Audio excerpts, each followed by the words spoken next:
I promised y'all this special was going to happen, and it's going to happen right now.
Thing is, until you can erase 3 Februaries, shut up. Bang! Quality over quantity. LeBron has beaten some of the best competition in NBA history. He's the GOAT emoji. I will not cuss. I will not cuss. I will not swear. I will not swear. Where sports is the base, life and fun are the results. This is the Brian Snow Show.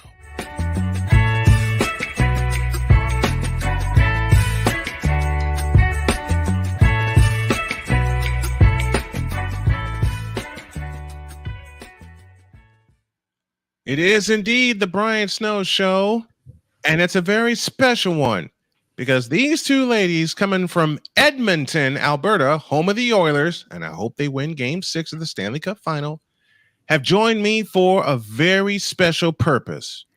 Their name collectively is Two Girls with Cancer. And when I found their podcast, I put these on.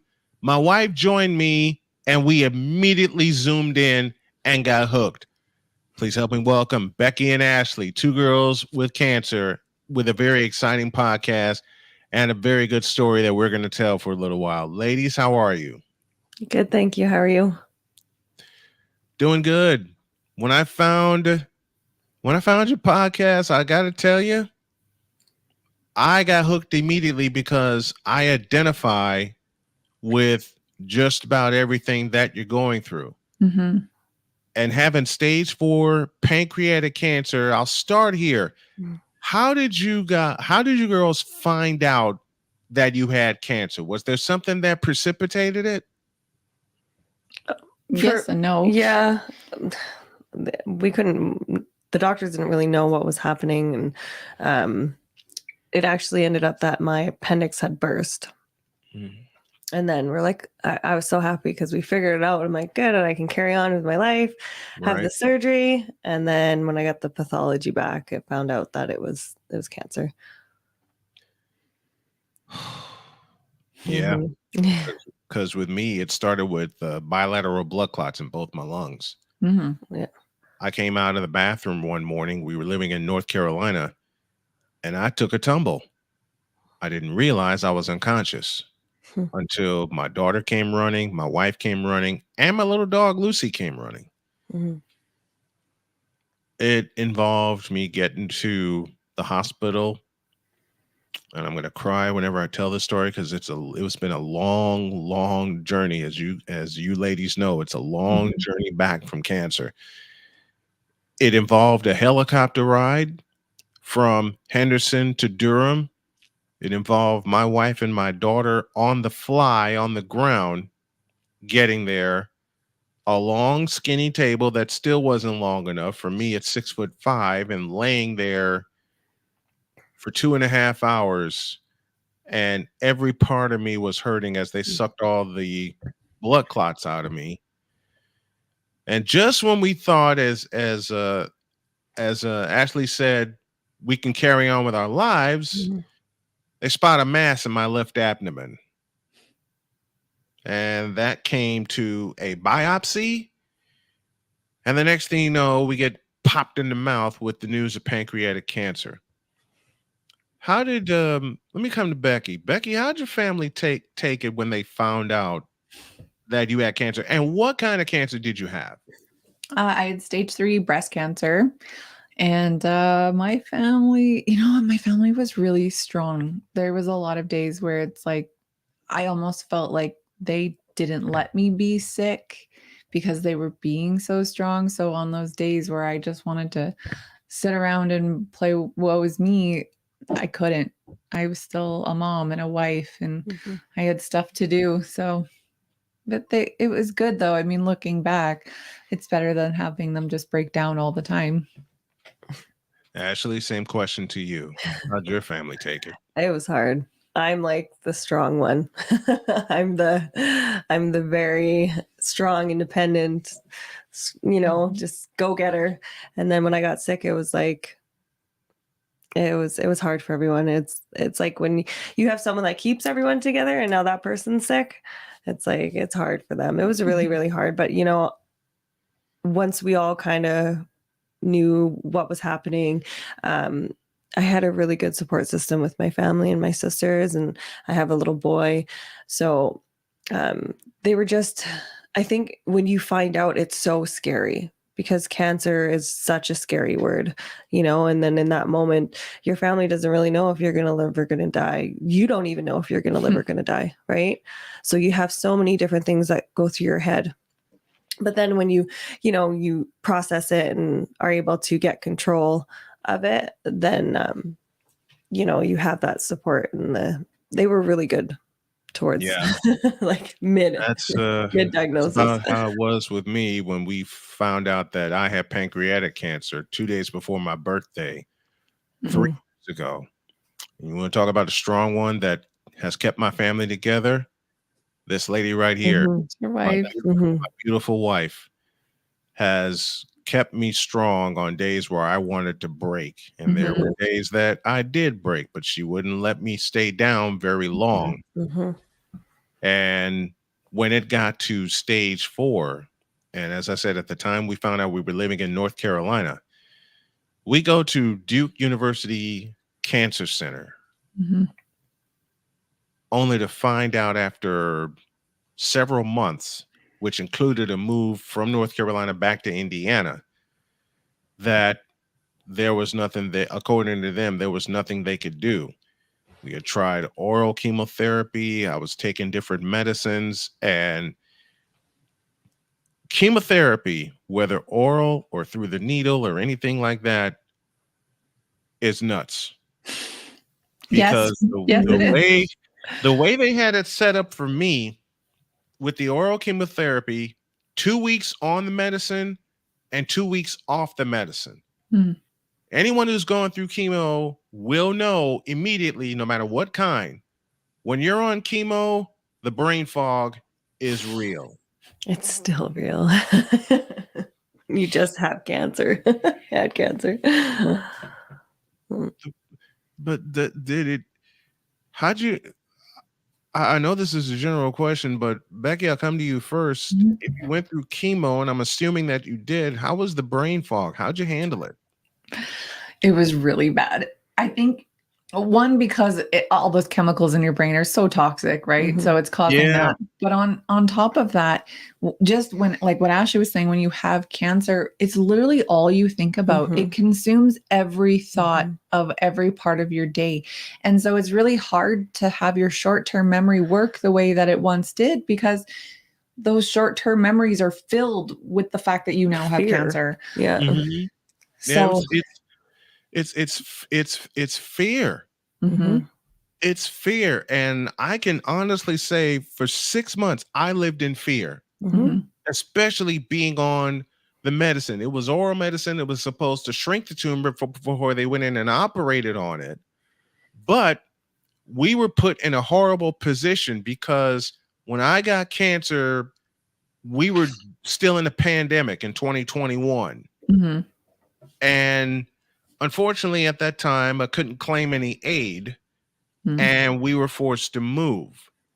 So mix in the fact I had to keep my medicine on me, keep track of when I was taking it, And we moved, and I helped my wife move my wife and my daughter, I beg your pardon. We moved from North Carolina back to Indiana, where I am now. Mhm. And I'm fogged out. I couldn't Mhm. remember anything. And, my wife would tease me about something with sports, and I would just cry Mhm. because my brain couldn't process at the Mhm. time that my wife was teasing me, Mhm. Mhm. nor my daughter for that matter. I mean, it hit my family hard. And as I Mhm. said, you want a strong one that kept my family together while I was sick and while I'm recovering? I just showed you. That's my wife, Jody. My children have also been so encouraging. Being in the pit of woe is me. And when you have cancer, even if you're not fogged out, the news that you have cancer Mhm. will put you in a fog Mhm. because now you invoke the fear factor. Mhm. And Becky, let me come to you first. When you first found out the news and that you were going to be on you were going to be on chemo, and your family, I know, kept you strong. I can see from that smile. But when you were going through all of that with everything coming together and how overwhelming was it from finding out the news to learning your treatment to mixing in the symptoms from having cancer? How Mhm. overwhelming was it? Every part of having cancer is overwhelming. And so I was a little bit different as well. I was going to refuse treatment. I did refuse treatment. I wasn't doing chemo. We've talked about this Mhm. lots on our show. I thought chemo was for people who were uneducated and didn't know how to look any else like Mhm. any other. Natural. Right. And it wasn't obviously the case. I was a little misguided in my thinking there with my hate on for pharmaceuticals, but I wasn't going to do chemo. And I ended up in Mexico for the first part of my treatment. I spent 6 weeks in Mexico doing treatment. And literally, my first day in Mexico, my doctors there, who were there to give me holistic treatment, said to me, "You need chemo. The type of cancer that you have needs chemo." And I thought, well, I mean, if Mhm. these guys say it, I think they're crazy, but I'll trust them. And the chemo that they do in Mexico is a lot different than in Canada where we are, or in the States. It's a lot less painful. Let's say it's low dose, and I didn't lose my hair, wasn't sick, anything like that. And then after I did that treatment, I came home and I still had cancer. And like now the cancer in the breast itself was gone or almost gone, but I still had a bunch of lymph nodes because I was stage 3. Mhm. And I had to really reevaluate like where my life was, what was I going to do? And that's when I decided that I was going to do conventional chemotherapy. And at this point, it's already the end of June. I was diagnosed February 1st. So it's now the end of June. So I really pushed it. And I did it. I just had this kind of awakening one day. I was like, okay, you can do it. You can be strong Mhm. enough to do it. And I went into chemo thinking I'm going to have very little side effects because my immune system is so strong from all the holistic treatment I've done. And it whooped my butt the first round. It whooped me so hard. And I remember like losing my hair. It was so terrible and Sad. emotional. Yeah. Yeah. Yeah. And I mean, but then I found like really cute wigs, right? So like Mhm. you can't even tell now. But yeah, it was just so overwhelming. And as I had every side effect in the book from the first round, and I kept saying to my husband, I can't do this. I'm not going to do it. All I wanted to do was be natural. And then now, of course, I'm like blaming anyone I could. And I'm like, and you made Right. me do chemo Mhm. because we don't have enough money to keep going back to Mexico. And I'm like, this is your fault that I'm going through this and it's not even working and it's making me sick. And then we adjusted the dosages and I got healthier. I got my mindset healthy. And then I was able to get through chemo a lot better. It wasn't as overwhelming. It was like, oh, well, I got chemo again. That's fine. Mhm. Only 5 more, only 4 more, the countdown was on Mhm. like that. And, that ended in October. And then I did my surgery, my radiation. And then I finally just finished all of my treatment a week and a half ago, my very last immunotherapy / chemotherapy. Mhm. Yeah, was June 7th. So at this point, it's like looking back, it was so overwhelming at the time. And now it's like, it was easy. I can do that again. I'm not going to, but like I could. Ashley, same question to you. How overwhelming was it from the diagnosis to learning treatments and having the medicines mess with you and the brain fog, and then Oh, your family being encouraging? But I will say this, your family is very encouraging. My family mhm, was. But when mhm. you're fogged out on all the chemicals that you're putting in your body and it's going to your brain, you don't know what's going on. So actually, I come to you with the same question. How overwhelming was it physically, mentally, and emotionally? See, my path was different. Prior, I knew something was wrong with me. I had all these different things, gaining weight, my balance was off, bad smell, and then you don't think it's that. You Mhm. don't want it to be that. And then when you find out, the hardest part for me, when I found out I had cancer, I was like, okay, you know what?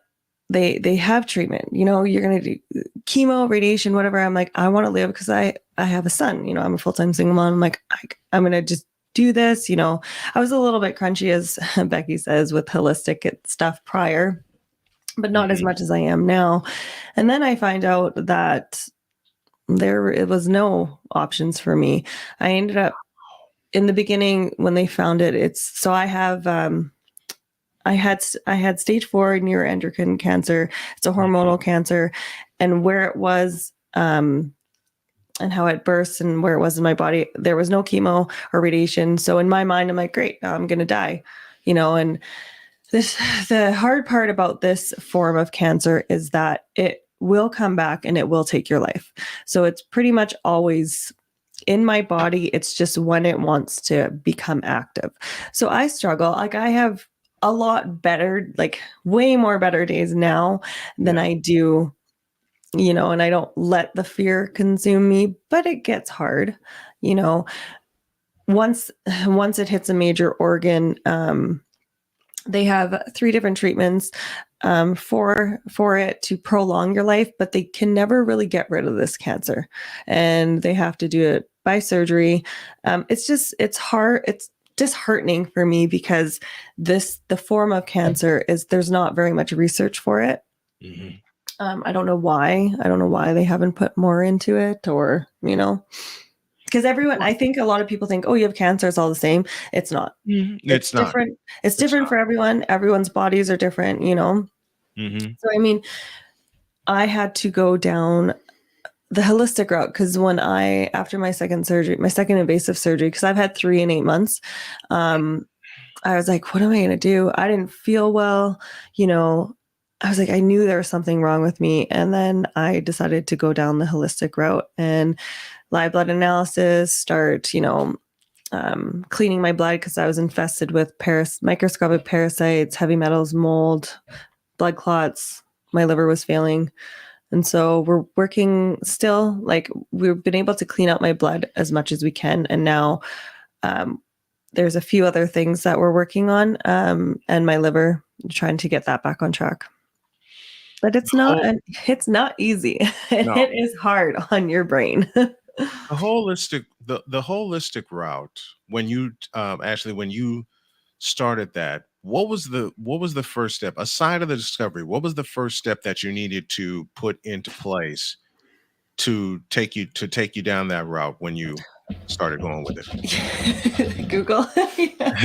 My my it? brother-in-law, actually, he was the first step because I was just like, I was so scared. I was crying. I was like, I'm gonna die. Like, what am Mhm. I gonna do?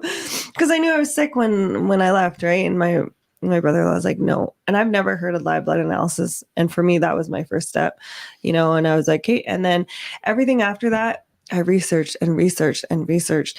And I've changed my life completely because you don't realize how much has chemicals in it, with, as we were talking about earlier, like with our creams, our soaps, our Yeah. laundry detergents, Makeup, perfume. makeup, Mhm. perfume, everything has Mhm. it. And so for me, it was like, okay, well, let's start fresh and let's see what I can do, what I can make to, start getting my body back on track. Because if like people will think, oh, if you drink alkaline water, you're going to be fine because it's going to alkalize your body. But it's like, there's so many different factors that go into remaining healthy or becoming healthy again. As someone said to me once, it took your body X amount of years to get sick. It's not going to just get healthy in a week or even a year, right? Yeah. Like with these slow cancers, right? It could have been in your body for 5-8 years, right? Because it's slow growing cancer. So, who knows? It's not just going to get back. You're not just going to be healthy automatically by drinking alkalized water or right. You have to do, there's a lot of different things you need to do to get there and become healthy again, but it will take time, but it's consistency. You have to make sure you don't quit just because you don't see results. One thing that can contribute to you quitting the holistic route, which is what my wife is designing for me, stress. The stress is real. And it is. 3 separate times during this road, in the last 3 years, I am working on getting rid of caffeine once and for all. I have depleted my supply here in the house. I haven't gone out as much, but the stress is real, and the stress will bring you back to every bad habit you tried to break. And with me combining an amputation of my right big toe and being in a wheelchair since February, every bad habit came back. And I hate it. I hate being immobilized. When you have cancer and you are taking so many chemicals, my goal is within the next year to be off all my medicine and to naturally be back, as my wife said, high on life and not any chemicals. Totally. Yep. I understand caffeine is a very addictive chemical. I look over here to my left and I have a medicine cocktail that I have to take twice a day. There are shots of Lovenox, blood thinner, that I have to take twice a day. And I want to be off of all this medicine so bad, but it's hard and it's crazy. And it's a routine that I have to stick with for now until I get out of this chair. Becky, what was the first part of your routine that you had to establish to start getting you back to being you? What was the first part of your new routine? Well, the first thing I did when I got sick, like literally the next day, was cut out meat and went raw vegan. Now, I don't recommend that. That was just the very first research I did, was saying that hormonal cancers can be fueled by meat, probably because a lot of the meat that we eat is full of antibiotics and vaccines and things like that. It's not clean. And I really struggled with it. I am such a meat eater. And I also think that like your blood type really plays into what you're supposed to be eating. And so I struggled with that. And so I got off that pretty quickly, and I just introduced really clean meats into my diet, pasture raised, grass finished, wild caught, things like that. That was helpful. And then, I just started seeing different holistic practitioners here before I went to Mexico. And then all of these doctors all put me on something different. And of course I researched them.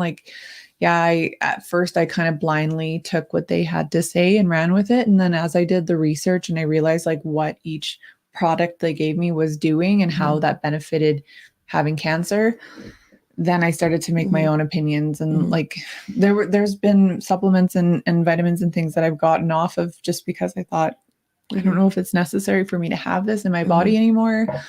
And, I went from there. But the first step I think is just to really get your head in the right space, knowing that, it's not your fault that you got sick, but knowing that like the things that you put into your body, both food, mental, like any Mhm. trauma, anything like that Stress.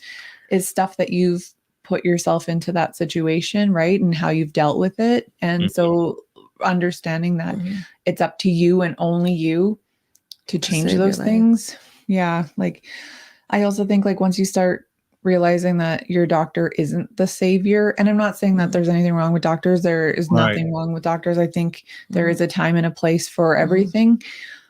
But when you put all of your trust in the pharmaceutical system and your doctor following a conventional treatment that they use for the same cancer, Mhm. you know, like over and over again, knowing that every individual body is different and responds differently, like when you start to realize that there are alternatives, then I think you really get your head in a much better headspace. It's taken until this week for me now to have a goal of getting off these meds. Mm-hmm. And the ones that really mess with me the most, my depression meds. Mm-hmm. Because when I was homeless, I fell into a depression. When I lost my daughter in 2015, my sweet little daughter, Donna, that set me off. My losing my dad Mhm. sent me down. And now, just as I thought just as I thought I would have forever with Jody, I get hit with this. Mm-hmm. And now I'm on 2 different depression meds. Mm-hmm.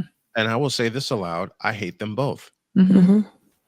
I hate being on depression meds. So that's why I try to flood my brain with happy memories, you Mm-hmm. know, old games that I watch, including the '85 Oilers. Whoop, whoop. My favorites: Mark Messier, Mhm. Grant Fuhr, of course, Wayne Gretzky. Grant Fuhr Mhm. is from our town. Yes. Just And I love Grant Fuhr, and it's just the happy memories that I'm making Mhm. with my family that Mhm. am I partially afraid of going off my meds? Yeah, I am, but I want to. Mhm. I Mhm. want to be off. I want to be off of these and get back into not worrying about life or anything like that. Mhm. But again, that's where the stress comes in. The stress can also lead to depression. Mhm. That's where I'm at right now, and I don't want to be down that. I don't want to be down that road again. How do you guys, with all this? Sorry, I'm getting ready to cry, and I don't want to, but I'll say it anyway. Okay. Becky? Let me start with you. How do you combat the depression that accompanies all this going on? Well, I think I'm very blessed in that my disposition is always very joyful. Through some of the darkest moments of my life, I've always been able to see the good Mhm. in everything. And a lot of people even think that that's disingenuous because how could you be joyful through moments Right. like this? I mean, that being said as well, like I have a faith too, right? Well, how do you put it? I'm a churchgoer, I guess, or you know, so I've always had that has kept me joyful and looking to the positives of things. So yeah, I've been very blessed to be Mhm. able to see it. Now, don't get me wrong, there are days where it's dark, right? Where Yeah. I'm like, oh my Yeah. gosh, is it going to come back? But I only gave myself moments in that Mhm. headspace. I listened to a podcast where the guy said that when he got sick, he allowed himself 5 minutes a day to have a pity party. And then it was like, get back to it. And I found when I allowed myself that space, I didn't need it. Mhm. I didn't need that space because I thought, like, you know, first of all, you're not dying. That's what I said to Right. myself all the time. Mhm. You've Right. got kids that need you to be Mhm. there for them this entire time. And So the fight, the yes, will so to I live. yeah. Yep. So I Yep. had that. But yeah, I was just really so blessed and able to see that light at the end of the tunnel all the time.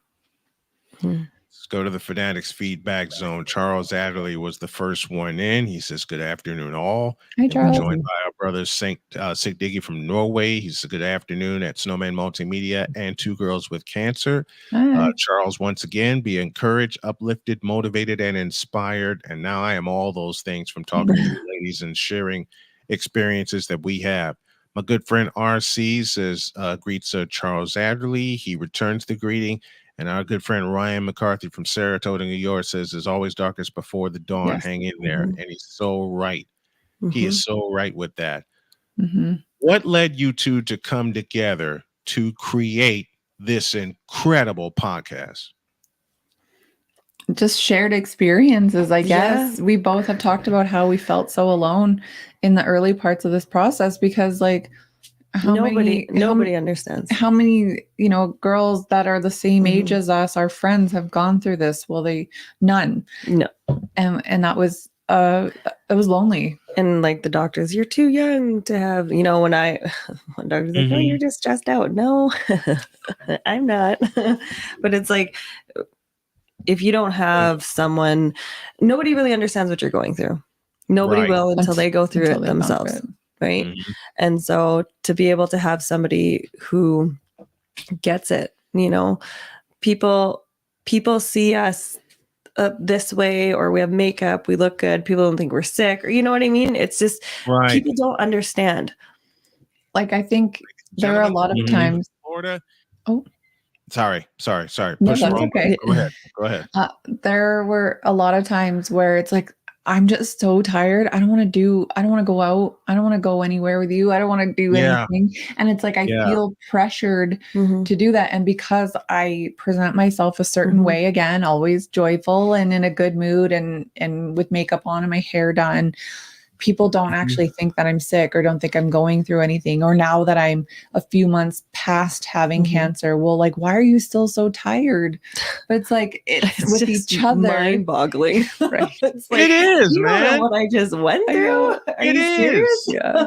It Like- is. I mean, people don't get or understand what you've been through, what your body No. has been through, what your mind has been through, the emotions that come out, Mhm. what what mentally you have been through. Because people know me from, well, saying it plainly, being a goofball and Mhm. having fun and talking to people and joking with people.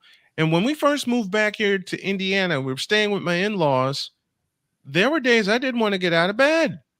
There's days you can't get out of bed. And you feel guilty for that. Hey, truth.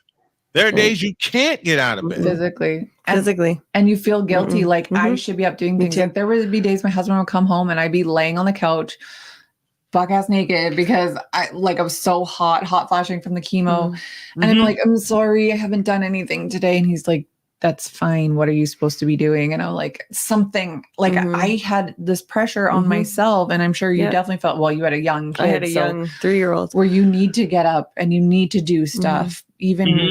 like, I don't know, life doesn't wait for anyone, especially for sick people. Mhm. Well, still sometimes I wonder, True. like, how'd I do it? Like, I had a great support system. Mhm. My mom was a big, big, big help.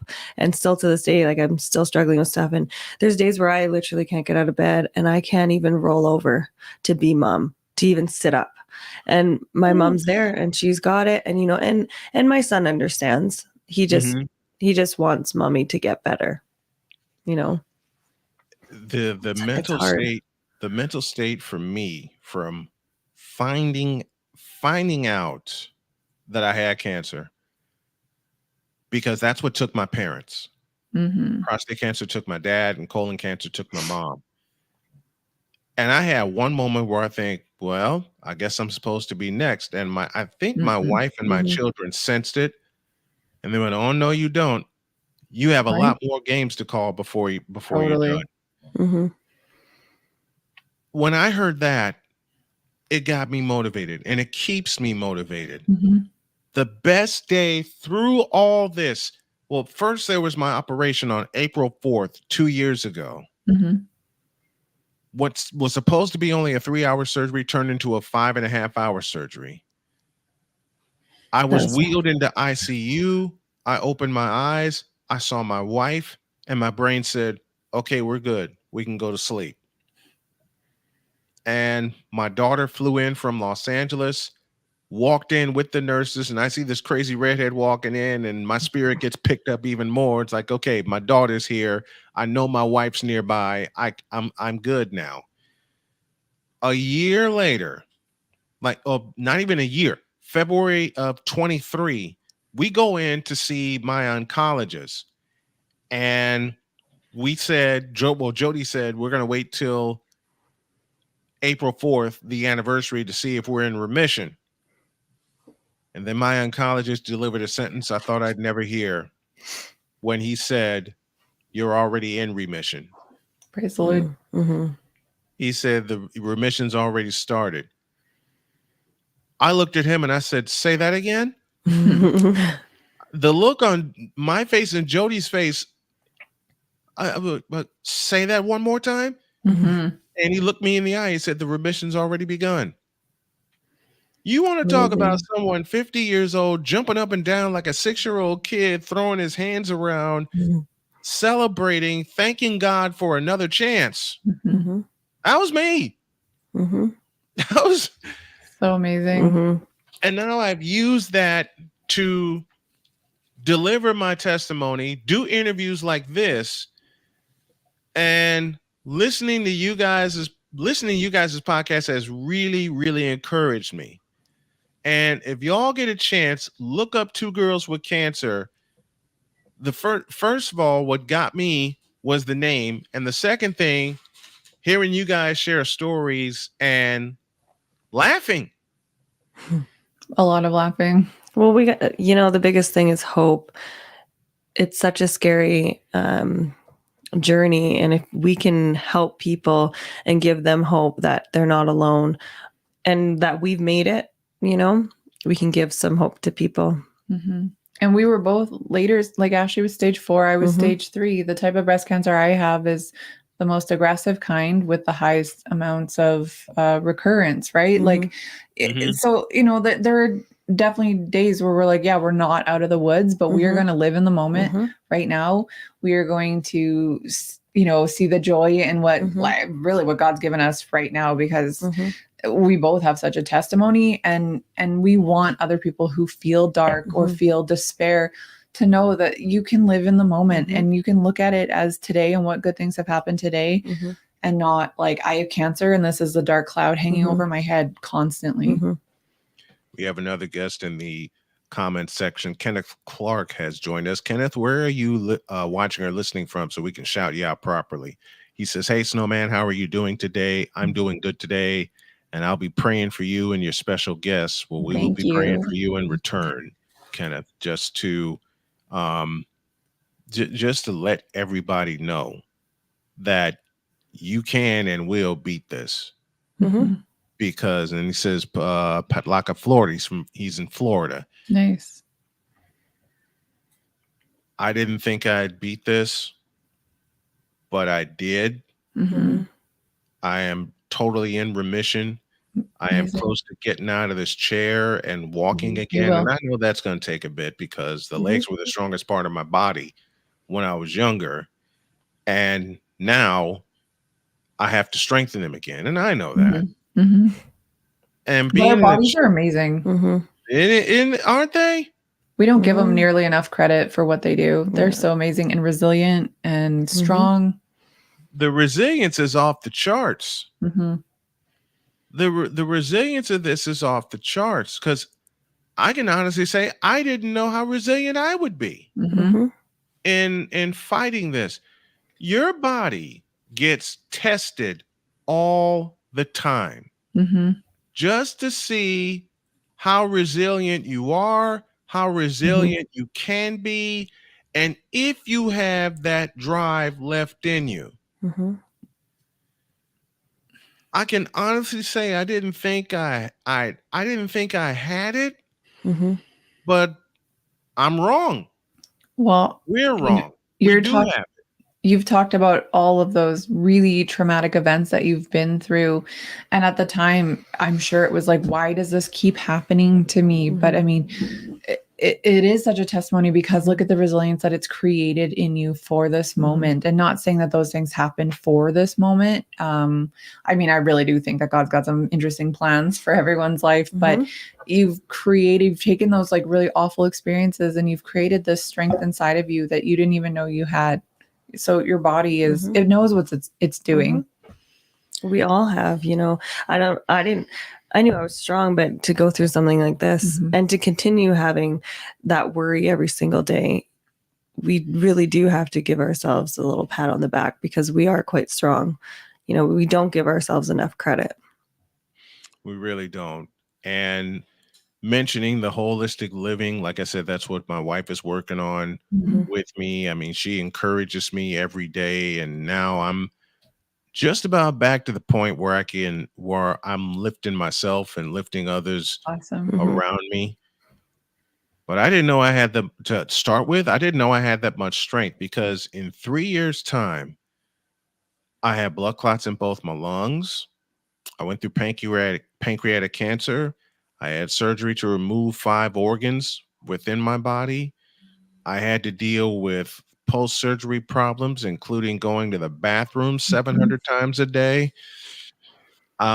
Different medicines like a digestive enzyme that I have to take because I don't have my gallbladder, and my spleen is gone, and quite a few other things.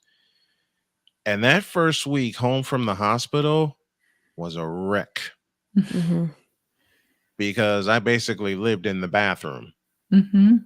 because every time I ate something, it went right through me. Mhm. Mhm. And boy, oh boy, that was a mess. To the point where a couple of times I didn't make it. And I thought, okay, am I 5 years old again? And Mhm. before we moved, I wasn't sleeping in bed with my wife. I was sleeping near the bathroom. Mhm. Per her suggestion, she says, if you're afraid, go sleep near the bathroom. Mhm. And Mhm. she'll come out, be dressed and ready to go to work. And she'll come down and she'll give me a kiss and she'll get me up in the chair and encourage me. And it got so scary that I got down to 208 pounds and my bones were showing. Wow. Wow. I haven't been 208 pounds since I left for college. Not at Mhm. 6'5". Not Right? at 6'5" at all. Fortunately, and thank the Lord, all that has changed. Mhm. But it's like I get up, I do my show, then I go lay down for a bit, then I eat, and I'm getting back into that pattern where I get some downtime after my show because I have a horrible habit of signing off and thinking what's the next thing I do and then doing Mhm. it. And by that time, and I know you ladies have been through this. What's up, Darian? Sorry I missed you today. Was preparing for this wonderful interview. Then my body gives me a very sharp reminder that I needed rest Mhm. because sitting here in my office, I have a stool under me where I can stretch out my legs. And as soon as I stretch out my legs and I get one thing done and don't remember what I'm supposed to do next, Mhm. guess what? I'm snoring right here. Your Mhm. body needs that sleep. It needs to Yeah. repair. it Because you it heal does. when you rest. You're sleeping. How important is it, coming through cancer to get your body the rest that it needs? It's very It's important. insanely When your important. body tells you you're tired, you go take that nap. It doesn't Hmm. matter what anyone's going to say. You need to heal. You need to sleep to heal. That's when our body repairs itself. Yeah.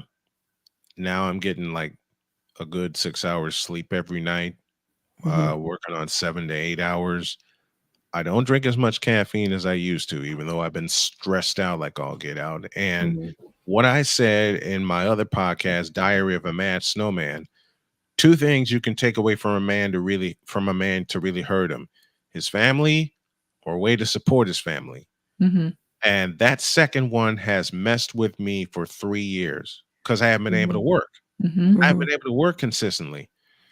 My wife is the breadwinner. Mhm. Does it mess with me? Yes. Do I know that she and I have switched roles for the time being? Yeah. And for a while, like I said, for a while it really messed with me because I was so anxious to get back to work, and then my amputation happened. Now, and then on top of that, I forgot to include this. the state of Indiana won't allow me to claim disability. Why? One, my wife's salary, and two, they say I haven't put in enough work credits because I'm trying to run my business as well, and they've denied me twice. Terrible. So I said, the hell with it. Okay. I said, y'all want me to go back to work? I'll go back to work, and I'm still going to turn my business into a $1 billion empire. Mm-hmm. The moment I said that, my wife looked at me, gave me a hug and a kiss, and she said, let's go get it. Yes. Whatever we have to do to move the heck out of Indiana, find our forever place, and really build our empire. Mm-hmm. Let's go get it. Wow. It's I think we've talked about this many times on our show. Like your body hears what you say. So even when you're talking down about it, like, oh, I can't do this, I can't do that. Yeah, you can. Your body's going to hear you say you can't do it. It's not going to do it. But when you're saying, I'm going to get that empire, I'm going to make this $1 billion, like your body is hearing you. And it gives you the drive that you need to keep going. Right. Yeah. It does. You always have to always tell yourself that you can do it. You can do anything. You can do anything you put your mind to. You can beat cancer. You can. I tell myself all the time that cancer's never going to come back because I'm not going to allow it. Or am I? Especially with, and it can come back for any of us that have had it already, Yeah, for anybody that's dealing with cancer, when it goes away, you keep saying it's not coming back. I tell myself that on a daily basis. It's not coming back. And I swear to you, it won't come back. I'm going to get out of this chair. I'm going to strengthen my legs so I can walk again. And since the state of Indiana is telling me to go back to work, okay, fine. I'll go back to work. I'll put enough money away where I can build my empire without your help. Your mind is a powerful thing, and you really can do, anything. We are going to do this. We're going to close out right there, folks. Whatever you're going through, the three of us are going to pray for you. We're going to give you strength, and you're going to chase all of your dreams. Because as I say all the time, chase your dreams, catch them, and then chase the next ones. Because they're going to pop up. Yep. I have had such a wonderful conversation with these two ladies, two girls with cancer. I want you to find them on YouTube or all your podcast outlets and binge listen to their episodes. Please do. We've got 9 out. We're recording number 10 today. So that'll be out on Tuesday. And we just hope to continue to put out episodes as long as our bodies allow it. Yeah. They'll allow it. They will allow it. You're right. They'll allow it. And I did a live promo on my morning show, and I will continue to do it just to get you guys to get people to listen to you guys' story, because it needs to be told. The same way my friends tell me my story needs to be told. Yours. You've got a platform. Use it, my friend. You have a story. You have gone through a lot, and you've come through, and you were resilient and you were strong. So share it. People need to hear it. Will do. Thank you, ladies. Thank you so much. We appreciate you. Everybody in the chat appreciates you. Everyone in the region, across the nation, and around the world appreciates you. And we appreciate everyone who's tuned in to hear this wonderful story. Two Girls with Cancer. The podcast is out on YouTube. Episode 10 comes out on Tuesday. Hit the notification bell on their YouTube page as well as mine, and you will hear all about these two. God bless you. So long, everybody.